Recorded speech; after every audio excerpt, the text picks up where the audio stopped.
Hello everyone, मैं हूं CA Taranjit Singh. और आई थिंक डायरेक्टली मुद्दे पर आते हैं, क्योंकि आपने स्क्रीन पर देख लिया है कि अपीयरिंग इन बोथ ग्रुप्स वाले स्टूडेंट्स के लिए मैं ये वीडियो लेकर आया हूं। ठीक है।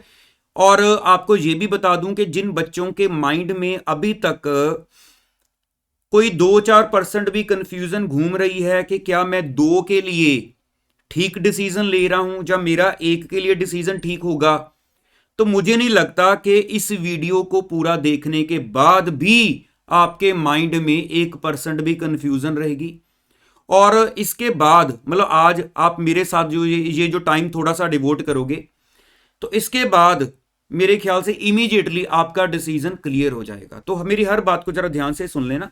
हाँ, बाकी ये बता दूं कि 30 डेज नवंबर का मैंने आपको प्लान दिया हुआ है। अगर आपने नहीं देखा, मेरी लेटेस्ट 3-4 वीडियो में मैंने ये डाला था। और लास्ट टाइम की तरह स्टडी चैलेंज आपने बोला था, मैंने स्टार्ट किए हैं। तो 1 नवंबर से लेकर 3 नवंबर तक 3 दिन का पहला चैलेंज था। नेक्स्ट चैलेंज में आपका कल मॉर्निंग 4 नवंबर को लेके आऊंगा। बने रहना एंड तक। हर वीडियो में जो मैं आपके लिए लेके आऊंगा, अपनी नोटिफिकेशंस को ऑन रखना, ठीक है। चलो अब मेन टॉपिक पर आते हैं। आज वाली बात देखो, सीधी सी बात है। मैंने बहुत कुछ बोर्ड पे लिखा हुआ है, कहीं मैं ना कुछ भूल जाऊं आपको बताना, उस पर मैं आ रहा हूं। लेकिन पहले एक छोटी सी डिस्कशन। सीधी सी बात, अगर तो आपको लगता है कि मेरे सारे 8 के 8 सब्जेक्ट्स रेडी पड़े हैं, रिवीजन हुई हुई है, या आपको लग रहा है कि कोई बात नहीं, कुछ काम पेंडिंग भी होता है कई बार, कि हो सकता है कुछ सब्जेक्ट आपका आधा टोटली पेंडिंग पड़ा हो, है ना। ये कोई ऐसा एक्स्ट्रा ऑर्डिनरी बात नहीं, चलता है। तो लेकिन आपको इतना पता है कि मैं उसको ग्रिप में ले आऊंगा, मेरे वो कंट्रोल में आ जाएगा। मतलब आपके माइंड में पूरी पिक्चर क्लियर है कि 5, 6, 7 तो मैंने बंद ही कर दिए हैं, उनको तो हाथ लगाने की जरूरत नहीं है। फिर तो ये वीडियो आप देख जरूर लो। लेकिन मैं बोलूंगा कि आप दो के बारे में अगर डिसीजन ले चुके हो तो आई होप वो ठीक होगा। लेकिन अगर माइंड में ज्यादा कंफ्यूजन घूमती हैं, तो आज एक एक बात डिस्कस कर लेते हैं। सबसे पहली बात, मैंने कुछ रीजंस नोट किए हैं। क्या आपके माइंड में देखना कि ऐसी बात कोई घूम रही है, इन रीजंस में आपके माइंड में कोई चीज घूमती है। सबसे पहले बात माइंड में एक कंफ्यूजन वाली है कि क्या मैं दे पाऊंगा या क्या मैं नहीं दे पाऊंगा। अब मेरा काम ज्यादा पड़ा है, लेकिन मेरा डिसीजन जो मैं एक बार ले चुका हूं कि मैंने दोनों ग्रुप देने हैं, वो अब मैं जो मर्जी हो जाए मैं दोनों दूंगा। मेरे ऊपर एक ना, ये पहली बात तो हम क्या सोचते हैं, ये नॉर्मली बच्चे के माइंड में होता है कि ये मेरा अपना डिसीजन है और ये मेरा अपने ऊपर अपना प्रेशर, मेरे ऊपर किसी का प्रेशर नहीं है। लेकिन मुझे पता है मैंने दोनों ही देने। कई बार क्या होता है कि बच्चा ना एक ऐसी मोटिवेशनल वीडियो देख लेता है कि बस उसमें हाँ तुम कर सकते हो, हाँ ऐसा हो जाएगा। यार देखो, सीधी सी बात है, यहां पे हम कोई वेट लिफ्टिंग नहीं कर रहे कि मैं आपको बोलूं उसने ऐसा कर दिया था वो ऐसा कर देगा, तो आप सोचो कि चलो मैं भी गुस्से में वेट उठा दूंगा। ये कोई वेट नहीं उठाना। यहां पे आपने बहुत सारे सब्जेक्ट्स को, चैप्टर्स को पढ़ना है, माइंड में बिठाना है, हेडिंग्स लर्न करनी है, ट्रिक्स लगाने हैं, ये बात होती है। तो इसलिए अगर मैं बोलूं कि मेरा एक प्रेशर है जी, मेरा सेल्फ प्रेशर है, तो अभी जरा वो प्रेशर को साइड पे रख दो, ठीक है, इसको साइड पे कर दो। एक होता है कि मैं पहले दिन से पेरेंट्स को बोल रहा हूं कि मैं दो ही दूंगा, लेकिन अब मुझे लग रहा है कि शायद पहले मैं ज्यादा पढ़ सकता था, मैं उतना नहीं पढ़ा, और अब आकर मैं पढ़ाई का ज्यादा, जरूरत से ज्यादा प्रेशर ले रहा हूं। क्योंकि पेरेंट्स को क्या बोलूंगा कि अब मैं 1 देने के बारे में सोच रहा हूं, ये आपकी बात रॉन्ग है। मैं आपको साफ साफ बता देता हूं, पेरेंट्स को जब आपका रिजल्ट आना है वहां पर आप पास होने चाहिए, इसके साथ ज्यादा खुशी होगी। ना कि आपने जो डिसीजन लिया है वो आपने वो वापस ले लिया, कि पत्थर पे लकीर वाली बात, यहां पे ऐसा कोई कंसेप्ट नहीं है, ठीक है। कभी भी ऐसा ना सोचना। देखो, एक तो वैसे ही जो सारी ये कोविड की सिचुएशंस रही हैं, बहुत बच्चों के डिसीजन कभी सिंगल कभी बहुत आते रहे हैं, ये मुझे पता है। दूसरी बात ये है कि इसमें आज के टाइम पे कभी बच्चे के बीकॉम के एग्जाम आ गए, कभी बीच में कुछ आ गया, तो इस वजह से ये सब कुछ चलता रहता है। बात यह है, रिजल्ट पास आना चाहिए, चाहे वो 2 दूं चाहे मैं 1 दूं। तो पेरेंट्स को पास होने से ज्यादा खुशी होगी, ना कि देखा जो मैंने बोला था वो मैंने करके दिखाया। मैंने 2 बोला था, मैंने 2 ही दे के दिखाए, चाहे मैं फेल हुआ लेकिन मैंने 2 दे के दिखाए। क्या ये बात ठीक है? इसलिए इसके ऊपर भी क्रॉस मार दो कि पेरेंट्स का प्रेशर है, और वो भी मैंने मनी मन में लिया हुआ है ना, वो भी मनी मन में लिया हुआ है, उसको छोड़ दो। नेक्स्ट आ जाओ, फेल्ड मैनी टाइम्स। के कई बार बच्चा सोचता है इतनी बार फेल हो चुका हूं, अब मैं टाइम सेव करना चाहता हूं, कि अब मैं टाइम सेव करना चाहता हूं, कि अब मेरे पास इतना टाइम नहीं है कि मैं पहले एक दूं फिर दोबारा दूसरा दूं, तो मेरा 1 साल लग जाएगा। मेरे को तो अभी क्लियर करने हैं। करो, मैं कहता हूं करो, लेकिन पोजीशन देखो पहले कि क्या पोजीशन है तो जरूर करो, और वो पोजीशन अभी आपकी सारी मैंने क्लियर कर देनी है। तो इसको भी मैं डिसीजन को रॉन्ग बोलूंगा। देखो मैं तो इसको रॉन्ग बोलूंगा। उसके बाद अगर मैं ये बोलूं कि I want to prove myself, कि मैं कुछ एक्स्ट्रा ऑर्डनरी अपने आप को प्रूव करना चाह रहा हूं और मेरी उतनी प्रेपरेशन नहीं हो पाई, लेकिन सिचुएशंस कुछ भी रही, लेकिन मैं प्रूव 2 ग्रुप्स के साथ ही कर सकता हूं, ये भी रॉन्ग है। अगर मैंने दोनों ग्रुप दे दिए, ठीक है, दोनों में या तो मैं बिल्कुल कॉर्नर कॉर्नर पे पास होने से भी रह गया, या मैं बिल्कुल कॉर्नर पर पास हुआ, तो मेरे ख्याल से वो बच्चा ज्यादा लकी रहेगा जो मान लो 400 नंबर के पेपर देके उसमें से 350 स्कोर को टच करने की कोशिश करे। ना कि मैं ये बोलूंगा कि दोनों ग्रुप्स मैंने दे दिए, लेकिन एक में मेरे 201 आए, एक में मेरे 199 आए और मैं क्लियर हो गया। तो अगर आप किसी के सामने अपना मार्क्स को रखोगे, तो एक बच्चे ने एक बार 350 लिए, दूसरी बार मान लो उसने एग्जाम दिए जब दूसरे ग्रुप के, तब उसके मान लो 340 आए हैं, तो कौन सा ज्यादा आपको कह लो कि इंटेलिजेंट लग रहा है, वो वाला ना। तो ये ऐसे आप एक रिजिड बेस पर डिसीजन नहीं ले सकते। बाकी मैं ये भी नहीं बोलूंगा कि जिसके दोनों निकल गए हैं चलो उसकी अपनी एक अलग खुशी होती है, सिचुएशंस पर डिपेंड करता है। अगर टाइम अवेलेबल है, अभी स्टार्टिंग स्टेज पर हम हैं, ज्यादा अटेम्प्ट नहीं लगी हैं, तो हम इसको ऑप्ट करें, वो ज्यादा बेटर रहता है। चलो उसके बाद अगर मैं ये सोचूं कि शुरू से माइंड में मैं 2 ग्रुप लेके चल रहा हूं, लेकिन अभी अचानक मुझे लग रहा है कि मैं 2 ग्रुप मैनेज नहीं कर पा रहा हूं और मुझे सिंगल पर आना पड़ेगा, तो कोई बात नहीं। अगर इसके ऊपर अड़े रहोगे, इस डिसीजन के ऊपर कि मैंने अपने आप को कभी इमेजिन ही नहीं किया था कि मैं सिंगल दूंगा, तो ऐसा डिसीजन आपका रॉन्ग है। जो प्रैक्टिकल है वो डिसीजन लेना है। लास्ट, ऐसे बहुत सारे रीजंस होंगे जो शायद मैंने डिस्कस नहीं किए, लेकिन मेरे माइंड में कम से कम 10-15 रीजंस और हैं। बाकी आप कमेंट बॉक्स में मुझे बताना कि मैं आपकी कितनी हेल्प कर पाया। अगर कर पाया तो भी ठीक है, अगर नहीं कर पाया तो ये ना कहना कि नहीं कर पाए, आप ये बताना कि आपकी सिचुएशन क्या है। मैं करूंगा पक्का, ठीक है, मैं करूंगा आने वाली वीडियो में। अच्छा, उसके बाद अब आ जाओ, ऐसी सिचुएशंस ने मेरे ऊपर प्रेशर डाला हुआ है और मैं अभी तक कंफ्यूजन में घूम रहा हूं कि क्या करूं। अब देखो नेक्स्ट, सबसे पहली बात, 4 पेपर मेरे, पेपर 1 2 3 4, पेपर 5 6 7 8, टोटल 8 पेपर हो गए। नॉर्मली क्या होता है कि सपोज कर लो एक एग्जांपल, किसी बच्चे के ये 4 पेपर अच्छे से उसने कवर किए हुए हैं, या हो सकता है आपने ये 4 कवर किए हो। मैं एक एग्जांपल ले रहा हूं, मान लो मैंने ये 4 पेपर अच्छे से कवर किए हुए हैं, ठीक है। अब मैं अपना फोकस इन पर ले आया हूं क्योंकि मैं इनको भी कवर कर लूं, और मुझे लग रहा है कि मैं इनको कवर कर लूंगा, मुझे पता है मैंने इनको कवर कर लेना है। लेकिन मैं इनको तो कवर करने के लिए पूरा जोर लगा रहा हूं, लेकिन इनको मैंने वाइंड अप अभी अच्छे से नहीं किया है। मतलब अभी मैं ये वाले कर रहा हूं 4, तो उस वजह से ये वाले जो हैं वो वेटिंग में बैठे हैं कि यार आपने हमें कवर किया हुआ है, हमें गो थ्रू कब करोगे, ठीक है। मतलब मैंने ना तो उनको भी प्रॉपरली रिवाइज किया है, पर मुझे इतना पता है कि जैसे मैं उनको रिवाइज करूंगा वो मेरी पूरी ग्रिप में आ जाएंगे, मुझे इतना कॉन्फिडेंस है। लेकिन ये जो 4 हैं वो मेरे को टाइम नहीं दे रहे मैं उनको ग्रिप में लेके आऊं, ठीक है। हाँ, अगर मैं बोलूं पहले जब उसको किया था तब उसको ग्रिप में लेके आते, लेकिन फिर बात वही आ जाती है तो हम छोटे बच्चे ही हैं ना, जो मर्जी कर लो। और आप अगर ऐसी डिसीजन ले चुके हो, हम लोगों ने अपने टाइम पर जब हम पढ़ते थे हम भी तो ऐसे ही थे, तो इसलिए इसमें कभी ये ना सोचना है मेरे से ऐसा हो गया, सबके साथ ऐसा होता है।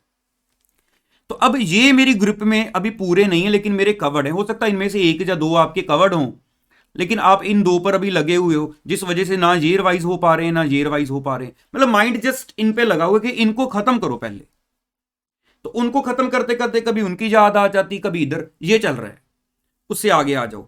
अब अगर आपसे कोई क्वेश्चन पूछे कि क्या आप दोनों दे रहे हो, क्या आप दोनों दे सकोगे, तो आपके माइंड में क्या घूमता है कि अभी थोड़े दिन और निकलने दो, देखता हूं मैं इनके ऊपर कितनी की ग्रिप बनाकर फिर इनके लिए टाइम निकाल पाता हूं। मतलब मेरे को 15-20 दिन अभी एग्जाम से पहले क्लियर हो जाएगा मेरी कितनी की ग्रिप बनी है। अब ये गुड पॉइंट्स पर मैं जरा बाद में आता हूं, अब मेरी बात को जरा आप सीन को ध्यान से समझो। अगर आज मान लो जिस दिन मैं ये वीडियो को रिकॉर्ड कर रहा हूं अभी 3 नवंबर है, ठीक है, तो वो जो 4 पेपर आपके काफी अच्छे से आपने पहले कवर किए थे, मैं 4 लगा लूं, चलो मैं बोलूं आपने 5 बहुत अच्छे से कवर किए थे। आप उनके बारे में अभी सोच नहीं पा रहे और आपको लग रहा है कि अभी मैं कम से कम अराउंड 10 से 15 दिन और अपने बाकी के पेपर पर, मान लो पेपर 6, पेपर 7, पेपर 8 पर डिवोट करूं, ठीक है, तब मुझे क्लियर हो जाएगा पिक्चर कि मैं उनको कितना टाइम दे पाऊंगा। तो अभी आप इनको ज्यादा टाइम नहीं दे पा रहे हो क्योंकि आप इन पर फोकस कर रहे हो। अब इनके ऊपर अगर देखा जाए तो आपको लग रहा है हां मेरे हो जाएंगे, लेकिन मैं आपको आज एक सीन क्लियर करने के लिए एक ड्यूटी दे रहा हूं। आप इनको जरा छोड़कर सबसे पहले इनके ऊपर अपना टाइम देख लो। नॉर्मली जब इनको करते हैं तो हमें लगता है ये भी हो जाएगा, ये भी हो जाएगा। ये देख लो, अगर आप सारा दिन पेपर 1 को पढ़ोगे तो क्या आप 4 से 5 दिन में इसको कवर कर लोगे? पेपर 2 को सारा दिन पढ़ोगे, क्या 6 दिन में इसको कवर कर लोगे? तो अगर आपने ओवरऑल एक एस्टिमेटेड टाइम ये लगाया कि हाँ इन 4 पेपर्स को अच्छे से गारंटी के साथ अपनी कवरेज में लाते हुए मैं रिवाइज करूं, तो मेरे पास 20 डेज कम से कम मुझे चाहिए। इट मींस जो टोटल डेज है उनमें से 20 माइनस कर दो, बाकी टाइम है आपका इनके ऊपर फोकस करने का।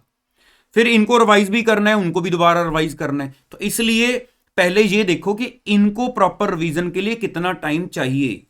ठीक है, देखो ये रॉन्ग डिसीजन हो जाएगा ना कि अगर मैं ये बोलूं आपने पेपर 1, 2 जो 3 या 4 है उनके ऊपर पूरा जोर लगाते लगाते साथ में आपने 5, 6, 7, 8 के ऊपर भी जोर लगाया, लेकिन जब आपने एग्जाम दिए तो हुआ क्या, यहां पर आपके आए हैं मान लो 205 मार्क्स और इसमें आपके जो है वो इतने कम है कि ये ग्रुप नहीं क्लियर हो पाया, लेकिन इसमें भी आपने क्या अच्छा करके दिखाया, सिर्फ 205 पर ही रह गए।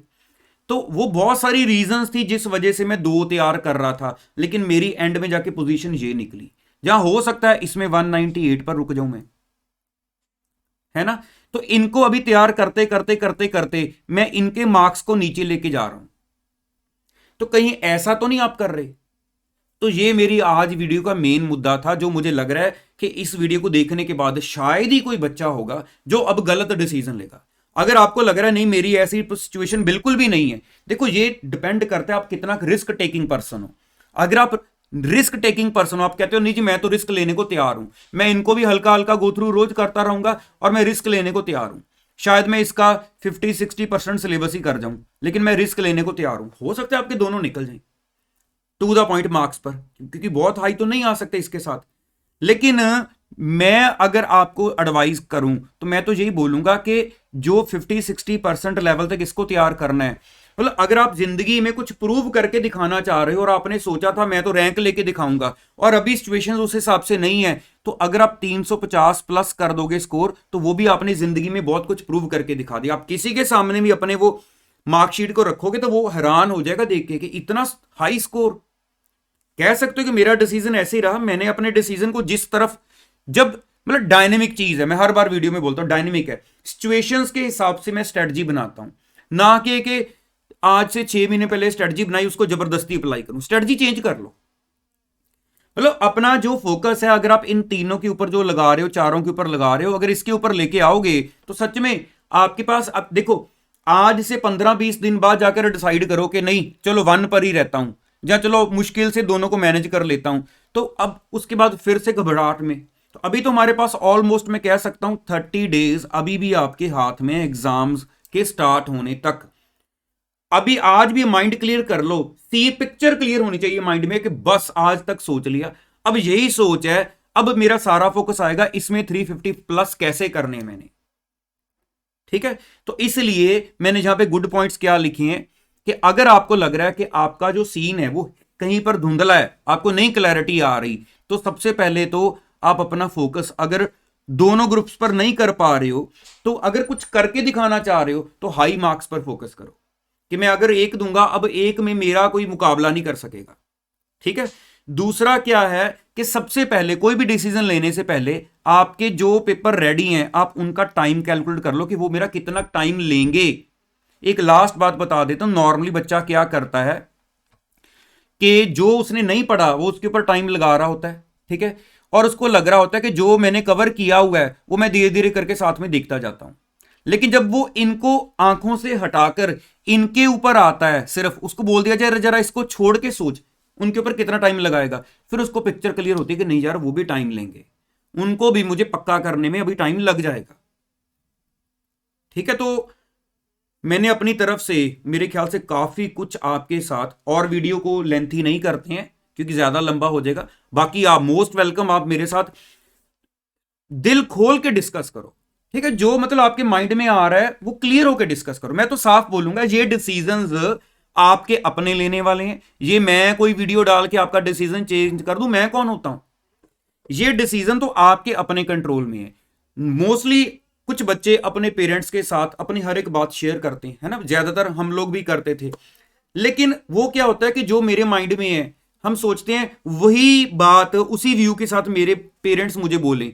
मतलब जैसा डिसीजन मैं अपने माइंड में सोच के बैठा हूं, उनके साथ बात ही इस वे से करते हैं कि वो भी ऐसे ही बोले। लेकिन यहां पे ये सोचो, उनको आपके सिलेबस के बारे में नहीं पता। आपके सिलेबस के बारे में या तो मैं जान सकता हूं क्योंकि मैं इस फील्ड का पर्सन हूं, पढ़ाता हूं, या आपको पता है। जो आपको पता है वो मेरे को भी नहीं पता। तो आप अपने हिसाब से अपने डिसीजन को, अगर आपको लग रहा है कि रॉन्ग है तो मार्क्स हाई पर फोकस कर लो, बहुत कुछ प्रूव कर लोगे। अगर आपको लग रहा है कि ठीक है, तो बेशक आप दोनों के लिए आपने एग्जाम का फॉर्म फिल किया हो तो ठीक है, पूरी डेडिकेशन के साथ दोनों को तैयार करो, उसमें कोई प्रॉब्लम नहीं है। तो आई होप वीडियो को यहीं तक रखते हैं और आपको काफी माइंड में क्लैरिटी हो गई होगी। बाकी आपके कमेंट्स मोस्ट वेलकम, मैं कमेंट से देकर कल परसों दोबारा वीडियो ले आऊंगा। हाँ, चैलेंजेस में मेरे साथ बने रहना, सिंगल ग्रुप है, बोथ ग्रुप्स है, पूरा आपका जोर लगवा के छोड़ूंगा। तो चलिए, ऑल द बेस्ट, मिलता हूं कल सुबह नेक्स्ट वीडियो में। Thank you so much.